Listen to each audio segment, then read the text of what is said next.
বলে দিই ঠিক কোন জায়গাটায়। এটা আপনারা যদি যাত্রাবাড়ি থেকে ড্যামরার দিকে যান, সামনেই ধলাইপাড় পরে, পূর্ব ধলাইপাড় পশ্চিম ধলাইপাড়, এটা মূলত পূর্ব ধলাইপাড়।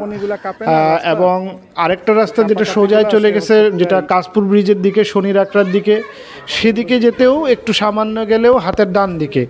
আমি আবার বলি, আপনি যদি যাত্রাবাড়ি ফ্লাইওভার থেকে ড্যামরার দিকে যান, যেখানে ফ্লাইওভার শেষ, একটু সামনে গেলে হাতের বাঁয়ে দিয়ে ঢোকা যায়। এই এলাকাটাই, ভিতরের এলাকাটাই মূলত হচ্ছে পাটারবাগ। আপনি গুগলে সার্চ করলে পেয়ে যাবেন।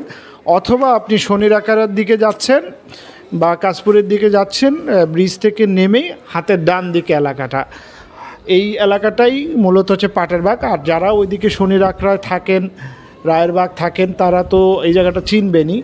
এখানে আপনি দেখতে পাচ্ছেন, এটা মূলত 3 রাস্তার মোড়ের মতো একটা জায়গা। সামনে সামনে দিয়ে 12 ফিট রোড, এবং জায়গাটা ছোট জায়গা, কারণ হচ্ছে যে এখানে 2.29 কাঠা, অর্থাৎ আপনার আড়াই কাঠারও কম একটা জায়গা, যেখানে আপনি বড় বিল্ডিং করতে পারবেন। এবং এইটার মজার ব্যাপারটা হচ্ছে যে আমি দেখিয়েছি যে চারপাশেই কিন্তু আসলে রাস্তা। এই প্লটটার আপনার মিনিমাম 60 থেকে 60